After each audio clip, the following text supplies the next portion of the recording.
Hello students. आज हम पढ़ने जा रहे हैं चैप्टर फुटप्रिंट विदाउट फीट का part 2।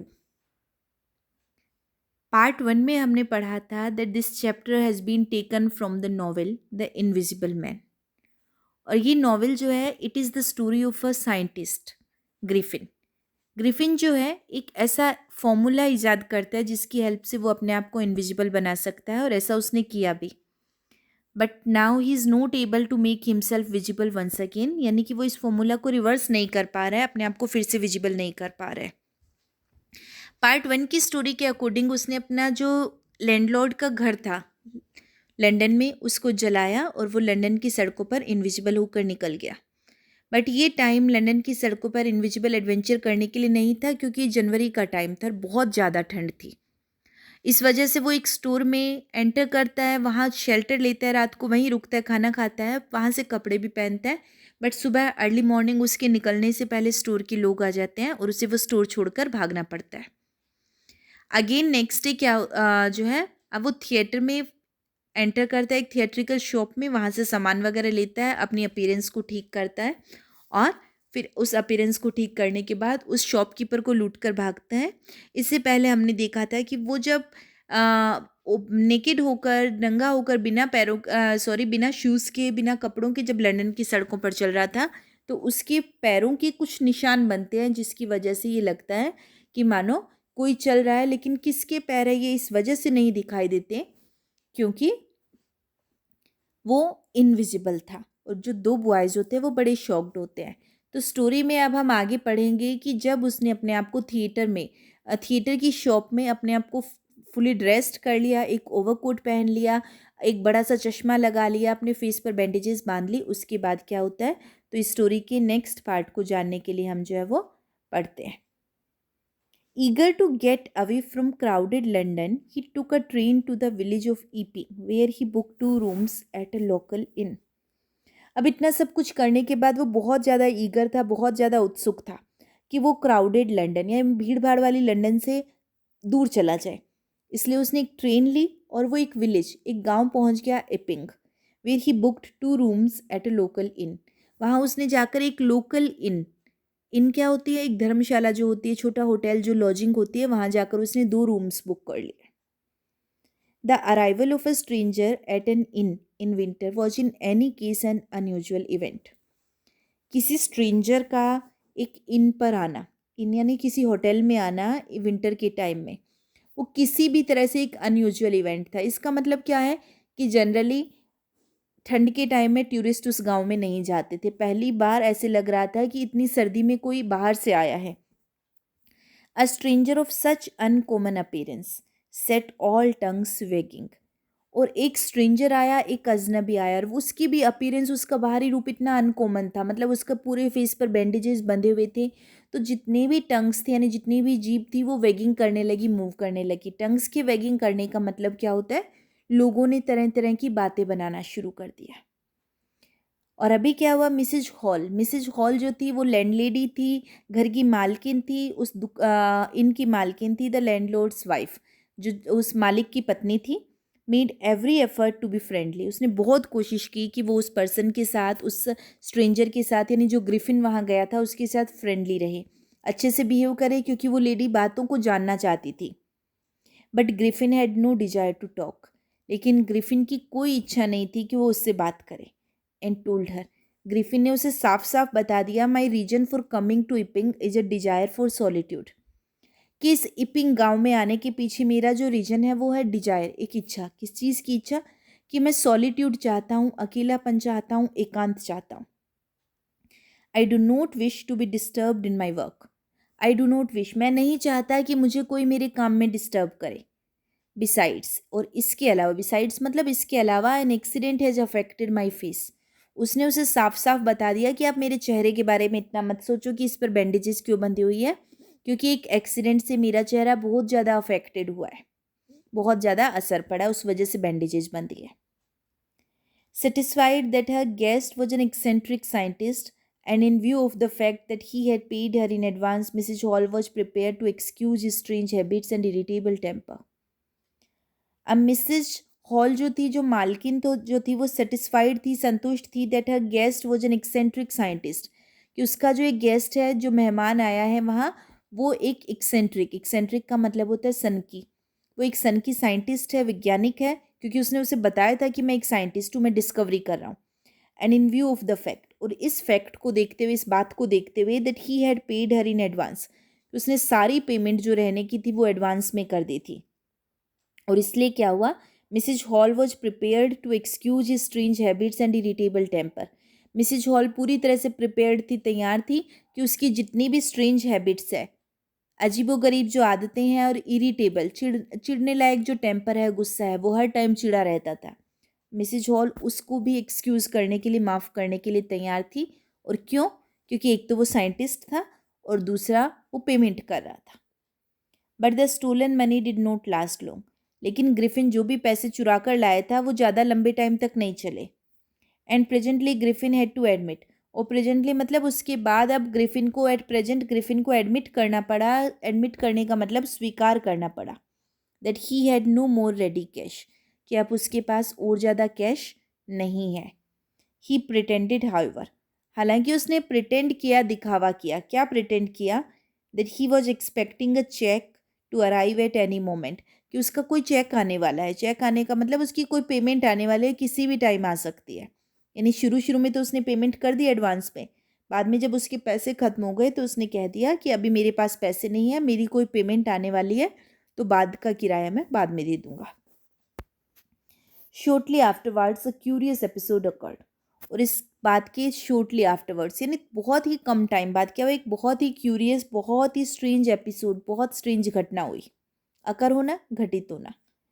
Very early in the morning a clergyman and his wife were awaken by noises in the study.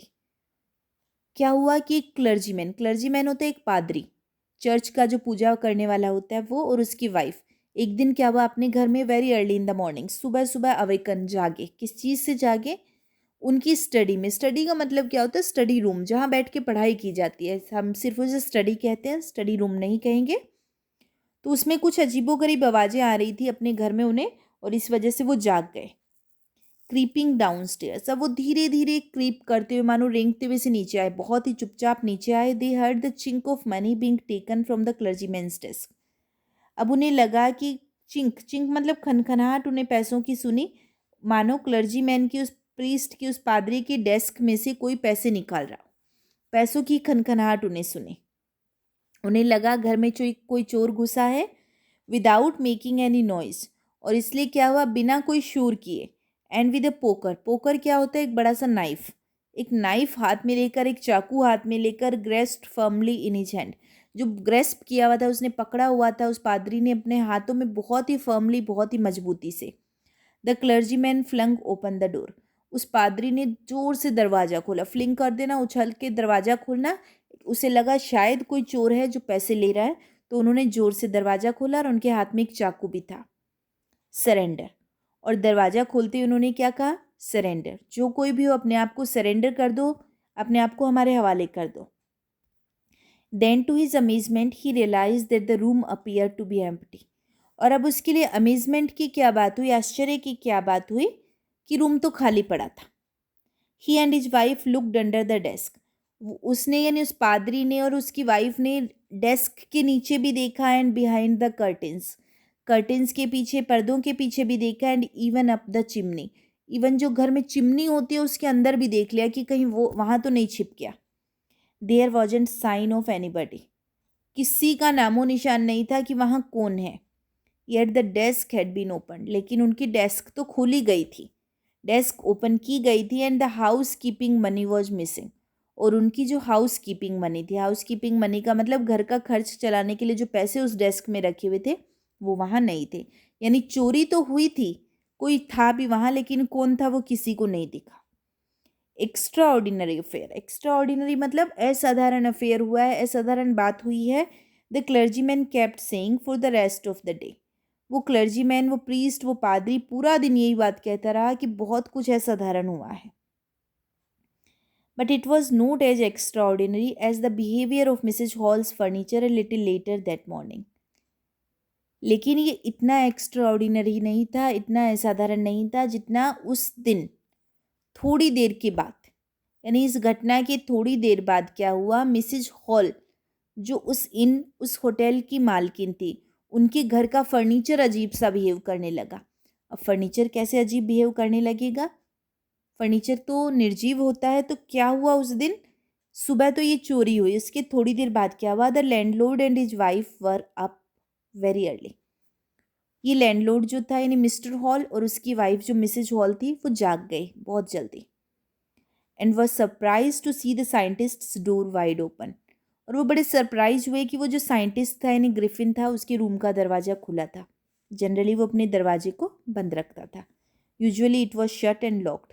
Usually क्या होता था, अक्सर क्या होता था, वो अपने उस दरवाजे को शट करके लॉक करके रखता था, बंद करके रखा करता था। And he was furious if any one entered his room.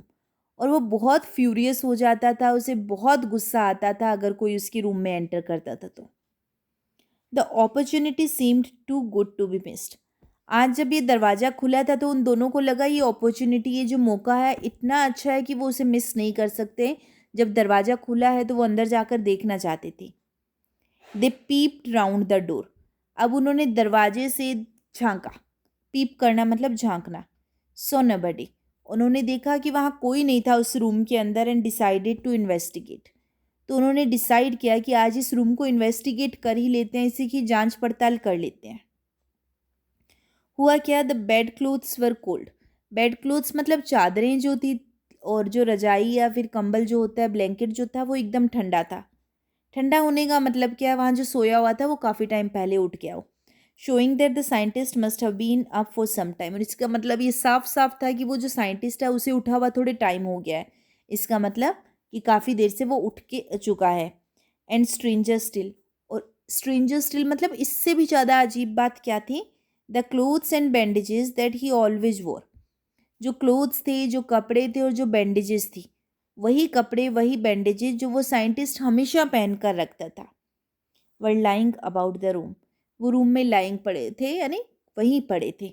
Scientist कहाँ गया होगा? साइंटिस्ट अपने कपड़े उतार कर इनविजिबल होकर कहाँ गया था? चोरी करने। वो रूम में नहीं था। All of a sudden Mrs Hall heard sniff close to her ear. अचानक से मिसेज हॉल ने स्निफिंग की साउंड।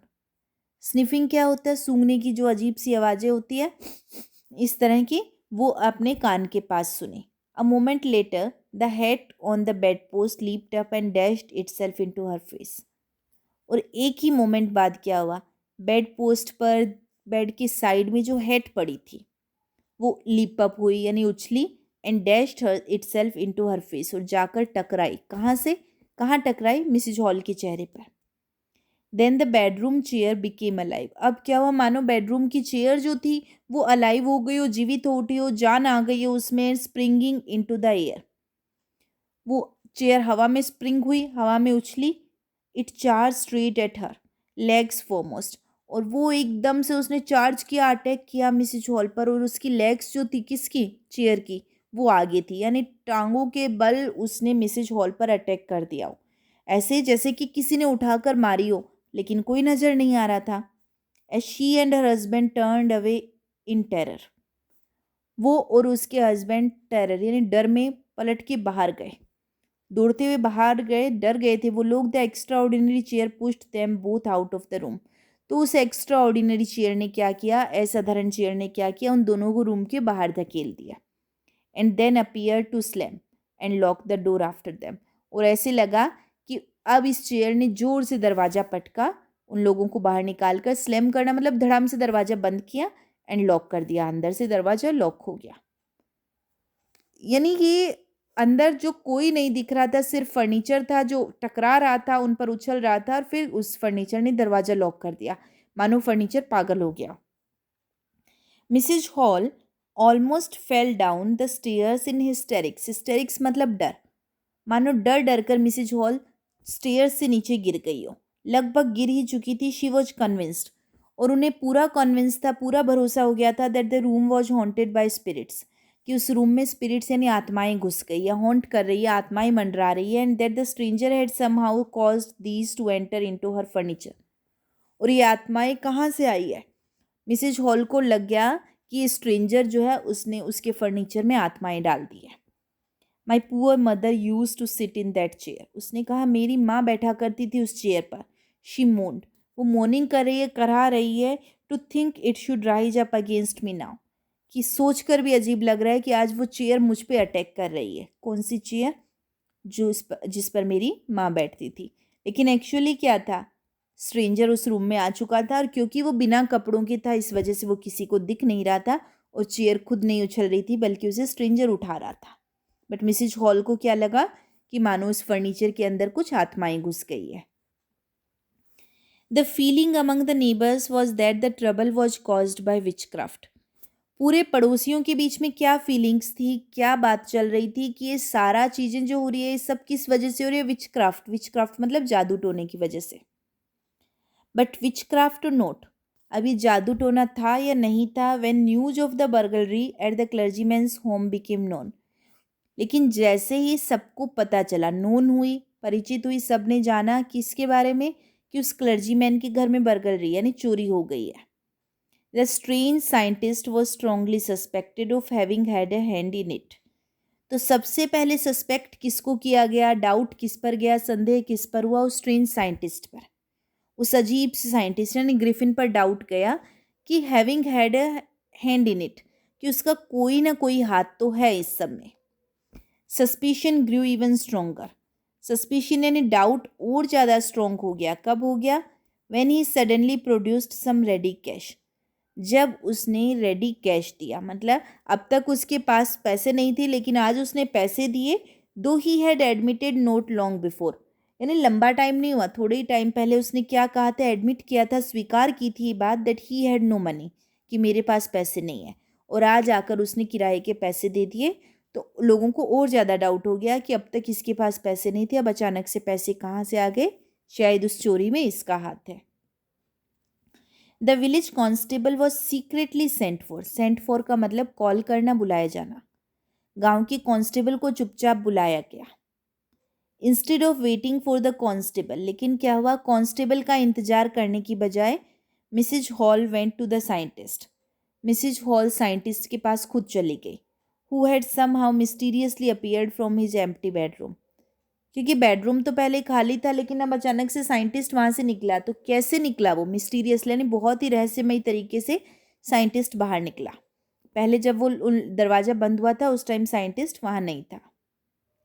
अब मिसेज हॉल ने उसे जाकर कहा, I want to know that you what you have been doing to my chair upstairs. She demanded. उसने डिमांड की, मांग की कि आई वॉन्ट टू नो, मैं जानना चाहती हूँ, what you have been doing to my chair upstairs, कि ऊपर रूम में तुमने मेरी चेयर्स के साथ क्या किया है, मुझे बताओ। And I want to know how it is you came out of an empty room. और मुझे ये बताओ कि तुम एक खाली रूम से बाहर कैसे आए हो? जब ये दरवाज़ा बंद हुआ था तब वहाँ कोई नहीं था। And how you entered A locked room. तुमने लॉक हो चुके रूम में एंटर कैसे किया? रूम तो अंदर से बंद था, तुम उसमें घुसे कैसे? और तुम रूम से बाहर कैसे आए? The scientist was always quick tempered. ये साइंटिस्ट तो हमेशा क्विक टेम्पर्ड था। क्विक टेम्पर्ड का मतलब जिससे जल्दी गुस्सा आता है, इसे तो हमेशा जल्दी गुस्सा आता था। नाउ ही बिकेम फ्यूरियस, और आज तो वो एकदम फ्यूरियस हो गया। फ्यूरियस मतलब जिसे बहुत ज़्यादा गुस्सा आ रहा हो। यू डोंट अंडरस्टैंड हु और what I am, he shouted. वो जोर से चीखा कि अच्छा आपको समझ नहीं आ रहा मैं कौन हूँ? Very well, I will show you. चलो ठीक है, मैं तुम्हें दिखाता हूँ। अब तक जो वो छिपा हुआ था, उसने अपनी इनविजिबिलिटी को, अपनी अदृश्यता को छिपा रखा था। अब वो कहते आओ मैं दिखाता हूँ कि मैं कौन हूँ। Suddenly he threw off bandages. अब उसने क्या किया? अचानक से बैंडेजेज उतार के फेंक दी। विस्कर्स, विस्कर्स मतलब मूछें। स्पेक्टिकल्स, चश्मा। एंड इवन नोज, अपनी जो झूठी नाक थी, नकली नाक थी, वो भी फेंक दी। It took him only a minute to do this. उसे सिर्फ 1 मिनट लगा अपना ये सारा अपीयरेंस उतारने में। The horrified people in the bar found themselves staring at a headless man. अब क्या था? कपड़े तो पहने हुए थे, एक आदमी की शेप थी, लेकिन ऊपर का उसने सारा पोर्शन उतार दिया। तो लोग एक स्टेयर कर रहे थे। स्टेयर मतलब घूर रहे थे। एक हेडलेस मैन। हेडलेस मैन एक ऐसा आदमी जिसका हेड या सिर या ऊपर का पोर्शन नहीं था। और वो हॉरिफाइड हो गए। हॉरिफाइड यानी डर गए। Mister Jeffers the constable now arrived. Mister Jeffer जो थे, कांस्टेबल जो थे, वो भी अभी पहुंच गए, जिनको बुलाया गया था। And was quite surprise to find, और वो खुद बहुत सरप्राइज हुए जब क्या पता चला उन्हें that he had to arrest a man without head, कि उन्हें उस आदमी को अरेस्ट करना है जिसका हेड नहीं है, जिसका सिर नहीं है. But Jeffers was not easily prevented from doing his duty. लेकिन जेफर बहुत ज़्यादा लॉयल था अपनी ड्यूटी के लिए, उन्हें प्रिवेंट नहीं किया जा सकता था इस कांस्टेबल को अपनी ड्यूटी पूरी करने से, कि चाहे सिर हो चाहे ना हो उसे तो पकड़ना ही पकड़ना था उस आदमी को. If a magistrates warrant ordered a person's arrest, कि अगर मजिस्ट्रेट ने वारंट दिया है और उसमें ऑर्डर दिया है कि पर्सन को अरेस्ट करना ही करना है, तो ये जेफर की ड्यूटी थी, then that person had to be arrested, कि इस पर्सन को अरेस्ट किया जाए विद और विदाउट हिज हेड, चाहे सिर है चाहे नहीं है, उसे अरेस्ट करना ही था, और ये अरेस्ट करना जेफर की ड्यूटी थी. There followed a remarkable scene as the policeman tried to get hold of a man who was becoming more and more invisible as he threw off one garment after another. अभी क्या हुआ, एक बहुत ही remarkable सा scene बन गया, उल्लेखनीय सा सीन बन गया. कब? As the policeman tried to get hold of a man, क्योंकि वो पुलिसमैन उस आदमी को पकड़ने की कोशिश कर रहा था who was becoming more and more invisible, जो और ज़्यादा से ज़्यादा इनविजिबल हो रहा था. और क्यों, कैसे हो रहा था वो ज़्यादा से ज़्यादा invisible? As he threw off one garment after another, क्योंकि वो एक एक करके अपने सारे कपड़े उतार रहा था, और क्योंकि उसकी तो पूरी बॉडी ही इनविजिबल थी, तो जैसे जैसे वो कपड़े उतारता जाएगा वैसे वैसे वो और ज़्यादा इनविजिबल हो रहा है. फाइनली क्या हुआ? Finally a shirt flew in the air, और एट लास्ट उसकी शर्ट बच गई थी जो हवा में उछली. And the constable found himself struggling with someone he could not see at all, और अब कांस्टेबल ने पाया कि वो अपने आप को स्ट्रगल कर रहा है, संघर्ष कर रहा है एक ऐसी चीज़ के साथ जो दिख ही नहीं रही. यानी वो उस आदमी को पकड़ने की कोशिश कर रहा है जो अब बिल्कुल नहीं दिख रहा, क्योंकि लास्ट में सिर्फ एक शर्ट बची थी, उसके अलावा सब गायब. Some people try to help him, कुछ लोगों ने उसे पकड़ने में उसकी हेल्प करने की कोशिश भी की, but found themselves hit by blows, लेकिन उन्हें कोई ब्लो कर रहा था, यानी मुक्कों से मार रहा था, उन पर प्रहार कर रहा था. That seem to come from nowhere, वो ब्लो, वो प्रहार जो पता नहीं कहाँ से आ रहे थे. क्यों? क्योंकि उन प्रहारों को करने वाला, मुक्के मारने वाला इंसान तो इनविजिबल था, किसी को नहीं नजर आ रहा था कि वो कहाँ से मार रहा है. In the end Jeffers was knocked unconscious, finally Jeffer unconscious हो गया, जेफर्स जो था वो बेहोश हो गया. As he made a last attempt to hold on the unseen scientist, जब उसने अपनी अंतिम कोशिश की उस अनसीन, उस इनविजिबल साइंटिस्ट को पकड़ने की, तो उसने उसे इतना ज़्यादा जोर से नॉकडाउन किया, मारा पीटा कि वो बेहोश हो गया. There were nervous excited cries of hold him, सब लोग नर्वस होकर और एक्साइटेड होकर चीख रहे थे, होल्ड हिम, पकड़ो उसे. But this was easier said than done, लेकिन कहना ईजी था, करना मुश्किल. और क्यों? क्योंकि एक इंसान जो दिख ही नहीं रहा वो कैसे पकड़ा जाए. Griffin had shaken himself free, Griffin ने अपने आप को शेक करके हिला डुला के आज़ाद कर लिया था. एंड नो वन न्यू, और कोई नहीं जानता था वेयर टू ले हैंड्स ऑन हिम, उस पर हाथ कहाँ से डाला जाए, यानी कहाँ उसे पकड़ा जाए. यानी इस तरह से अगेन वो इनविजिबल होकर इपिंग गांव से भी भाग गया. सो स्टूडेंट्स, ये था चैप्टर फुटप्रिंट विदाउट फीट का पार्ट 2, जिसमें हमने पढ़ा कि ग्रिफिन जो कि इपिंग विलेज में रहने आता है और चोरी के बाद और फर्नीचर को स्ट्रेंज बिहेव करने के बाद एक बार फिर से उसे वापस निकलना पड़ता है, और उसी तरह से जैसे उसने एंटर किया था लंदन की स्ट्रीट्स में जहाँ वो नेकेड था, फिर वो स्टोर में घुसा जहाँ से उसने कपड़े पहने, और फिर वहाँ से निकलते टाइम नेकेड था, फिर थिएट्रिकल शॉप से उसने फिर से अपने कॉस्ट्यूम लिया और इपिंग विलेज में आया, लेकिन इपिंग विलेज से भी उसे भागना पड़ा अपने इसी गुस्से की वजह से, नेकेड होकर बिना कपड़ों के. So I hope students you totally have enjoyed this chapter. इस चैप्टर को आपने एंजॉय किया, इसको रिलेट किया मिस्टर इंडिया मूवी से, लेकिन साथ ही साथ आपने ये भी समझा कि साइंस तभी तक एक वरदान है जब तक कि वो अच्छे हाथों में है, एक ऐसे इंसान के हाथों में है जिसके इरादे अच्छे हैं. यही साइंस अगर एक बुरे इंसान के पास चली जाए तो ये साइंस एक अभिशाप भी बन जाती है, जैसे वो ग्रिफिन के पास जाकर हो गई थी. So students, keep learning, keep having the moral and teaching. Thank you students.